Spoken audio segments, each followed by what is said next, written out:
back, everyone, to Halloween Haunts, 365.com, the podcast. I'm Jared. Hi, I'm Terry. Woohoo! And we're back. Today, we're going to do something fun. We're going to continue our journey through the Conjuring universe with Annabelle. Yeah, review and deep dive, some creepy-ass pictures, and a shitty-ass actress. Let's go.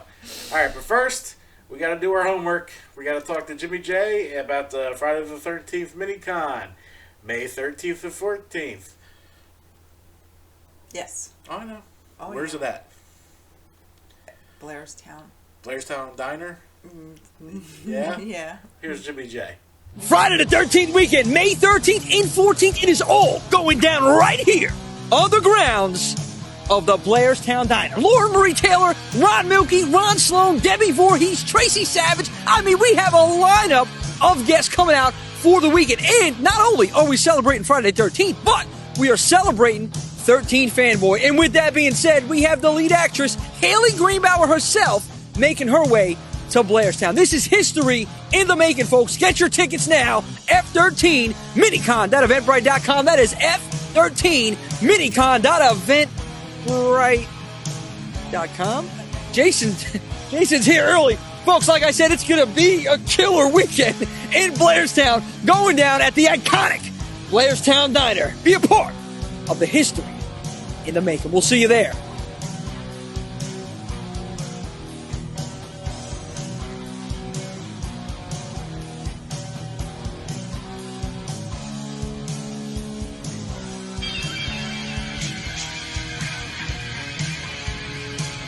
Alright, that was Jimmy J and Friday the 13th Minicon. Make sure you get your tickets now.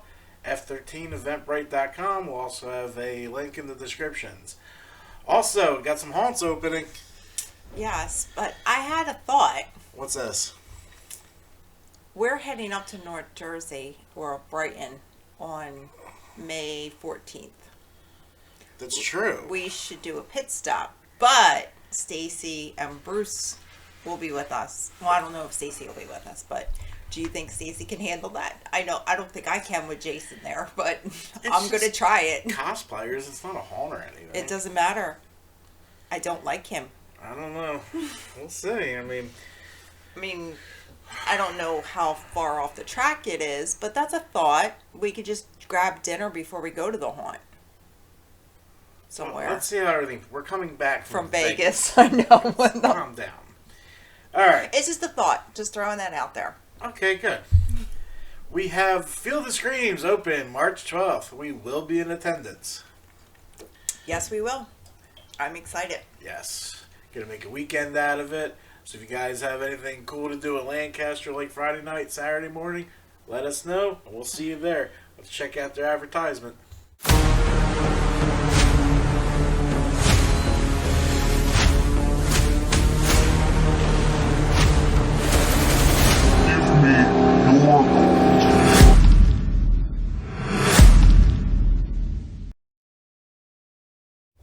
Alright, Feel the Screams, that looks like a blast. I can't wait. I can't wait either. I'm so excited. I really hope there's some Dropkick Murphys.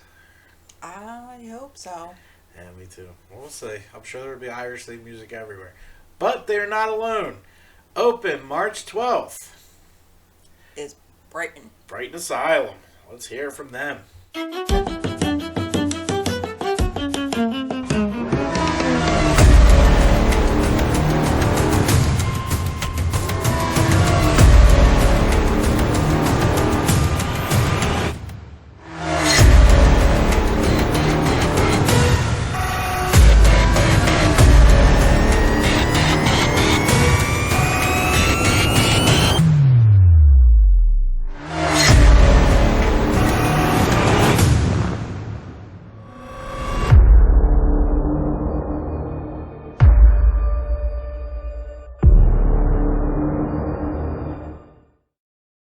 That's St. Patrick's Sleigh. It was pretty fun. Yes. We will not make it for St. Patty's Sleigh, but we will be there for halfway to Halloween. Yes, we will. Yes, we will.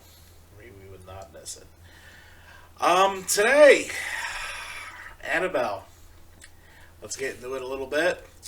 Annabelle was directed by John R. Leonetti with a budget of $6.5 million.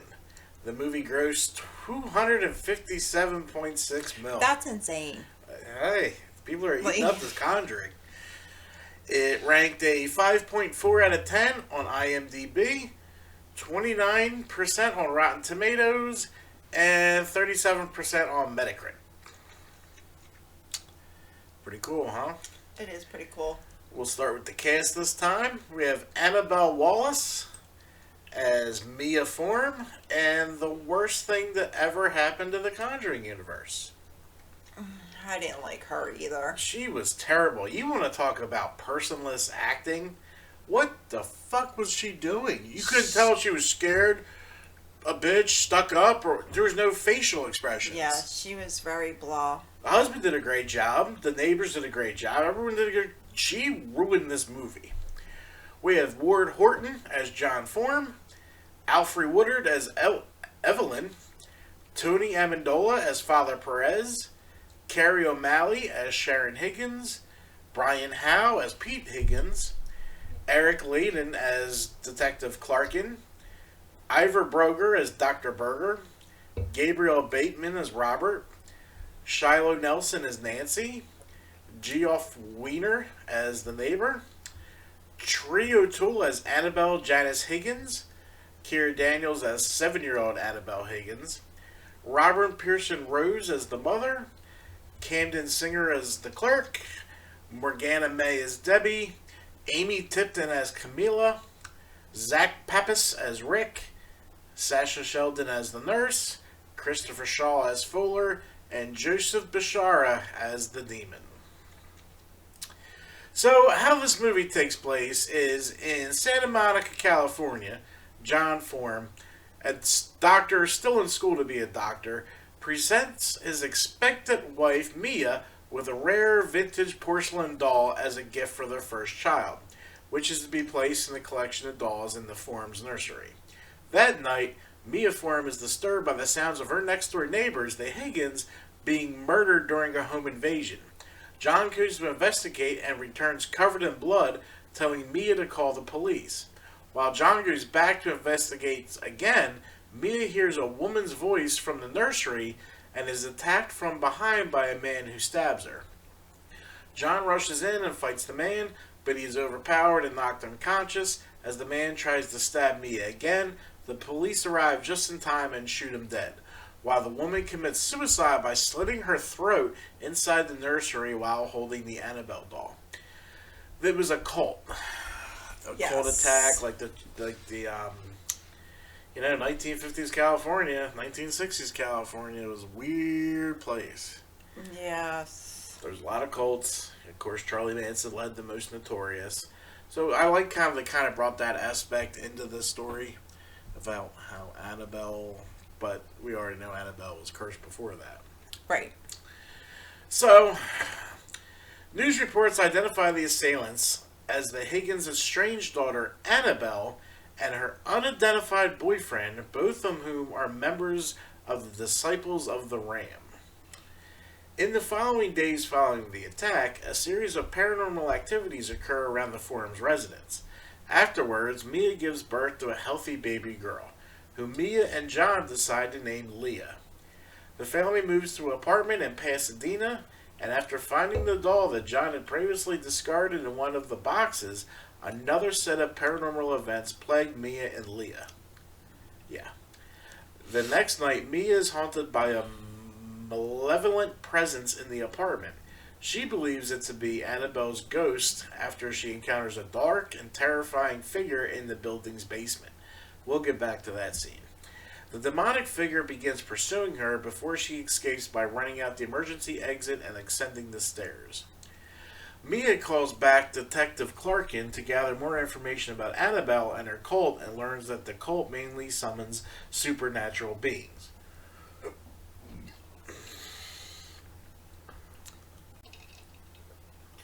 With the help of a bookseller and fellow tenant Evelyn, Mia realized that the cult practices devil worship, which conjured a demon that followed the family after they moved to their current apartment in order to claim a soul.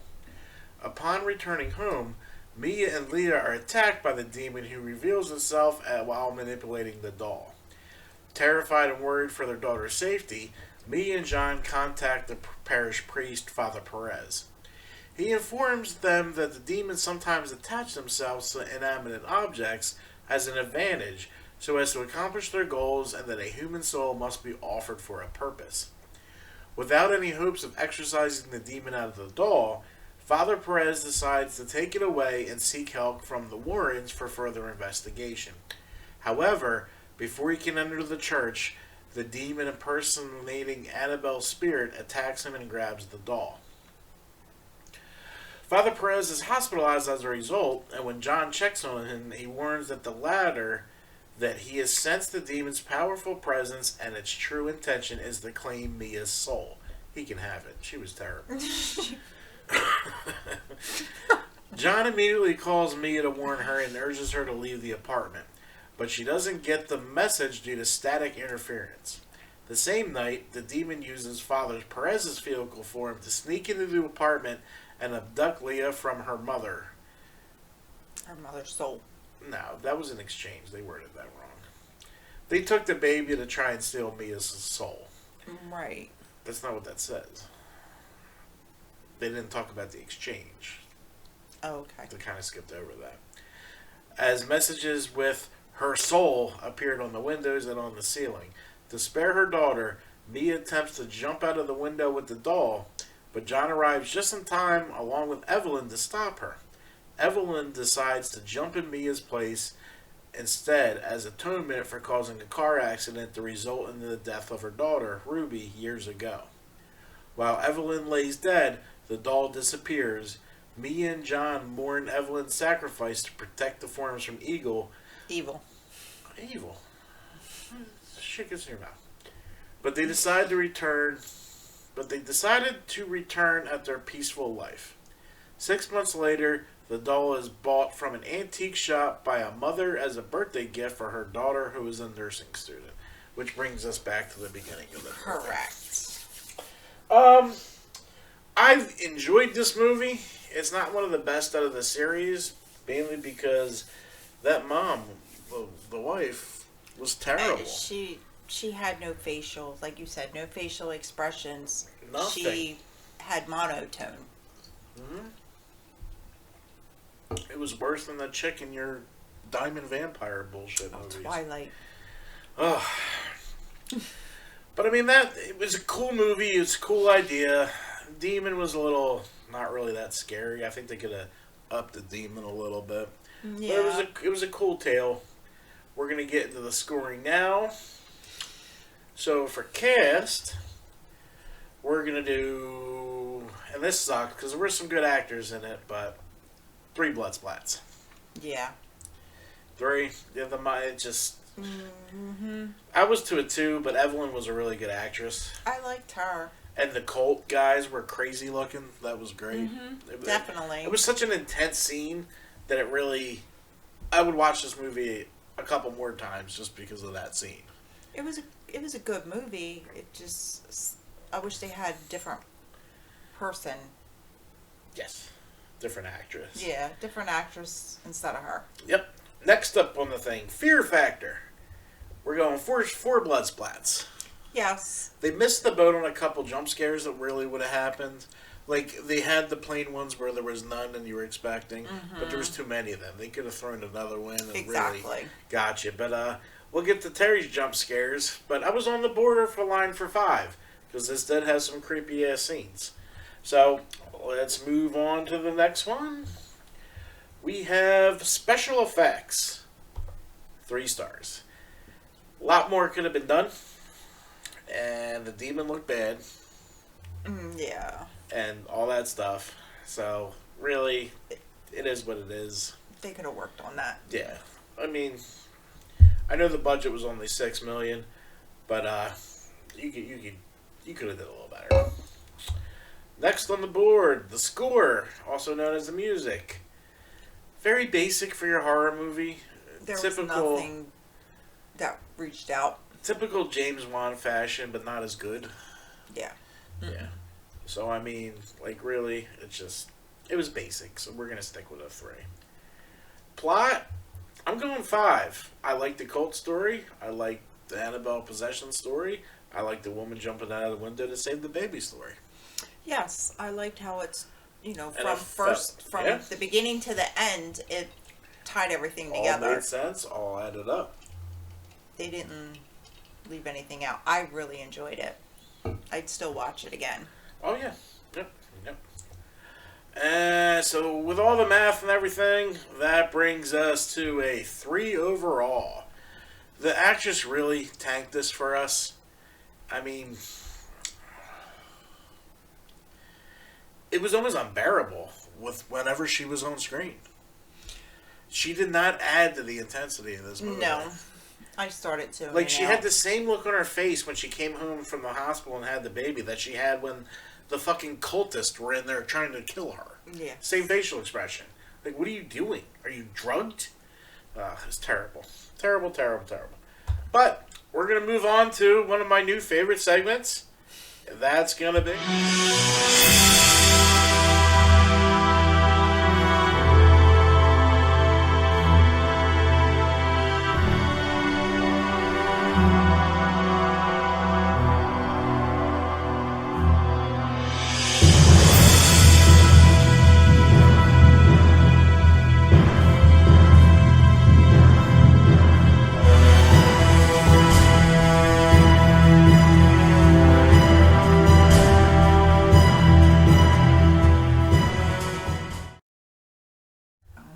Alright, so this is how many times Terry jumped through the movie of The Conjuring. 5 times. You're an ass. I swear you're an ass. She doesn't like the sequence. We'll get better pictures once haunt season comes and she's actually scared and not from a costume years ago. Alright, so let's continue on with Annabelle. Let's get into the production a little bit, because I always find that stuff interesting. You find little details about stuff. The film is a spin-off of the 2013 horror film The Conjuring, focusing on the origins of the Annabelle doll found in that film. The film was designed to be a standalone, yet collectively catering to fans of The Conjuring who would already be familiar with the later film. To Backstage.com, the film was one of the first in a new strategy of distributors Warner Brothers and New Line Cinema that capitalizes on the built-in fan bases for successful films, allowing for smaller budgets and production time with a bigger payout on the end. And boy, did it pay out. Casting was announced in... Well, I said it did. yeah. Casting was announced in January 2014, with Annabelle Wallis and Ward Horton playing the lead roles. Well, they screwed up right there. With actors Eric Layden, Brian Howe, and Alfre Woodard also being announced that month. Principal photography began on January 27th, 2014 at the Bookshop in Covina, California. On February 25th, 2014, my birthday. Filming continued at an apartment on South Normandy Avenue in Los Angeles County, where the 55-member crew shot for several days. Director Leonetti and producer Safran told reporters that the Annabelle set was haunted and that they thought supernatural phenomena had occurred there. The film was shot in sequence so that the actors were always aware of their emotional arcs. She was not aware of her emotional arcs. No, she wasn't. No. So before we get to fun facts, our favorite scenes, the cult girl. Creepy ass girl in that cult get up. Yes. Oh, horrible.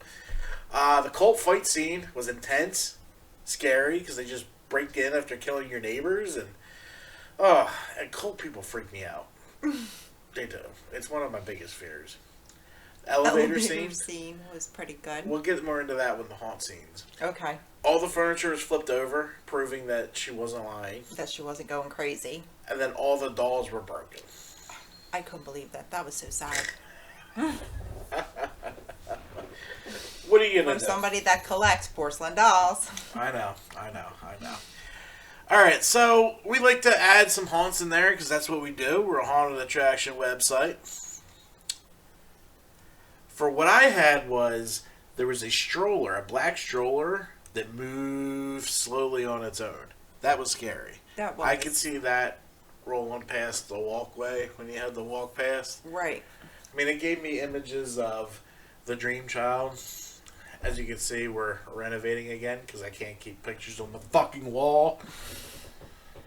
And then I fell through a bookcase because it didn't handle the big man. What? It happened. I know. I was there. So now I gotta get another poster for it. But whatever. The poster's fine. I just gotta get a frame, and they're retardedly expensive right now. I just had a coupon For where? from Michael's. That's the only place open. Walmart? That's where we got all the others. No, we went to AC Moore. No, we went to Yeah, Walmart. no, we went to AC Moore. Okay, dear. And AC Moore's closed. We went to AC Moore.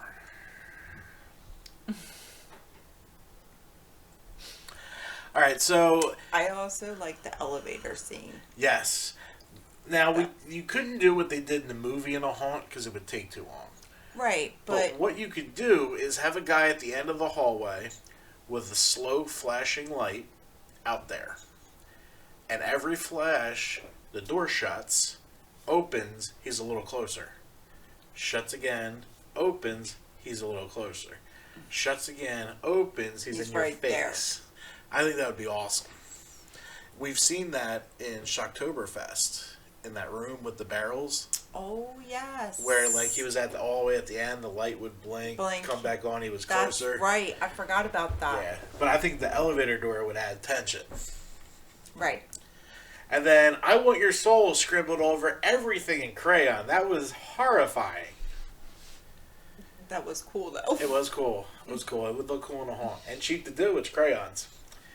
Alright, so that wraps up the diagnostics of Annabelle. Let's get into some fun facts. Like I said, these are hit or miss with stuff we might have already covered. Let's see. The movie portrays the Annabelle doll as a porcelain doll, but the real-life Annabelle is a large Raggedy Ann doll. The Warrens had a special case built for Annabelle inside of her occult museum where she resides to this day. And I actually have a picture of that for you guys right here. Wow, that's horrifying. It looks like my doll that's sitting on top of my doll case. Different dress though, I think, right? Yes. And that one's a much older. You can tell by the face. Well, I handmade mine. I was in grade school. Oh, so you got Annabelle too. Alright. Moving on. I found that picture on the internet. I thought it was interesting. The baby mobile hanging over the crib plays the same song as the music box from the Conjuring.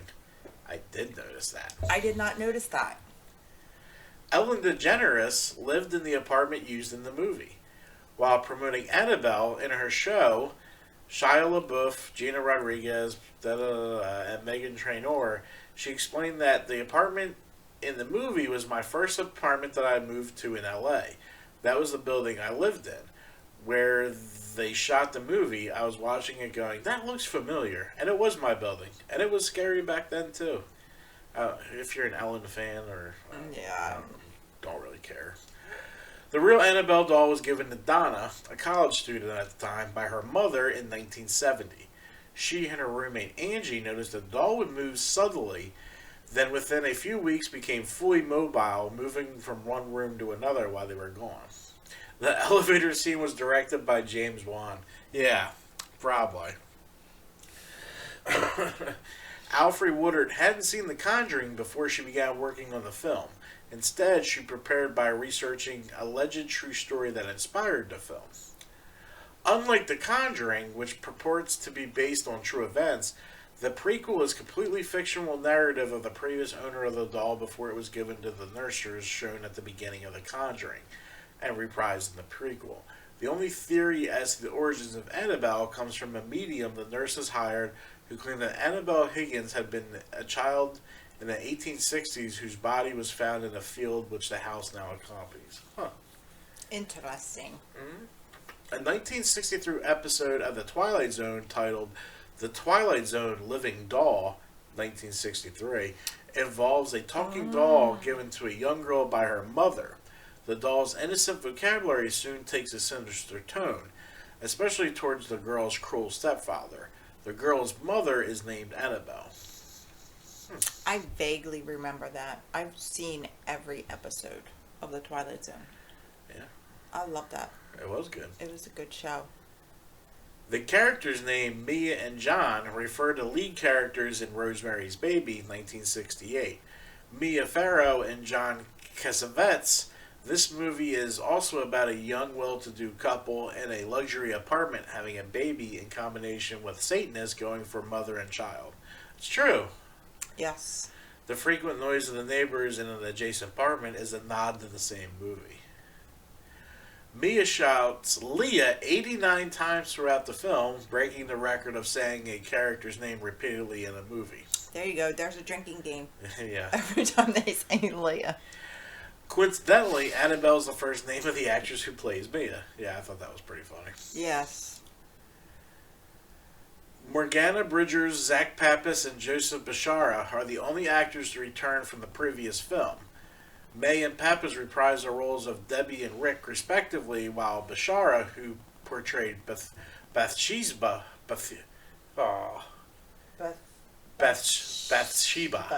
in The Conjuring, plays the demonic figure in the film. Huh. The director of this film is also the cinematographer for Child's Play 3, another killer doll. The newscast seen on the TV and the cult Annabelle Higgins belonged to, the Disciples of the Ram, is advocate of the satanic panic that occurred between the late 70s up to the mid to late 90s, where many social, political, and religious commentators of the era believed that satanic cults were going to effectively take over America. How, like the police officer suggests, they weren't nearly as widespread as everyone believed they were. They're around. In one scene in the movie, a building shows a large logo with the name Barclay. Barclay is the last name of the main character, Andy Barclay, in the popular Chucky horror movies, so they kept throwing nods to Chucky. If you look closely, you can see the names Raven's Fair on the box in which Annabelle's doll is inside of, a reference to the film Dead Silence, which featured a town of the same name, which James Wan wrote and directed. I don't remember seeing that. The doll prop used for Annabelle is the same one from The Conjuring. It's a prequel to The Conjuring. Why do they repeat that? Director John R. Leonetti's first theatrically released film since Mortal Kombat Annihilation, which was a terrible movie. I actually saw that. I didn't like it, but I saw it. It was the highest grossing horror film in the Philippines, surpassing Insidious Chapter 2. Lynn Shay was considered for the role of Evelyn before Alfie Woodard was cast. I liked her better. Lynn Shay's more strong than she was. Yeah, she was good. The bookstore owner? Mm-hmm. Yeah. Yeah, I liked her. I think they did the good thing there. When the crayon rolls out of the nursery, it is wrapped in a modern-style sleeve for a crayon. Yes. The crayon wrapper from the 80s had thinner font in the label, making the black stand out more. Oh, you guys messed up. Stunt performer Trio Tool recently appeared in a viral video of them having an anti-mask meltdown in an Arby's restaurant. Oh, who cares?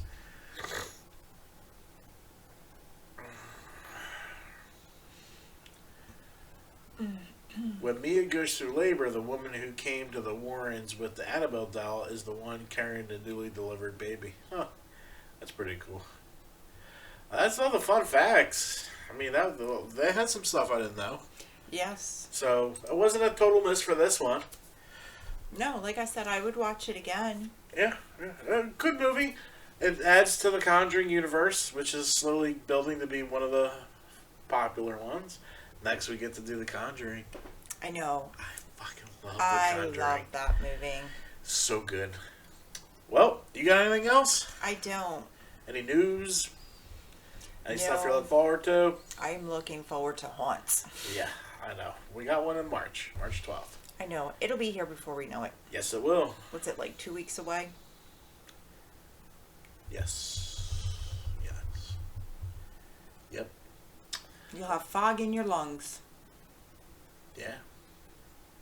Yep. So I know when you disappear and you're standing in front of a fog machine. I don't know what you're talking about.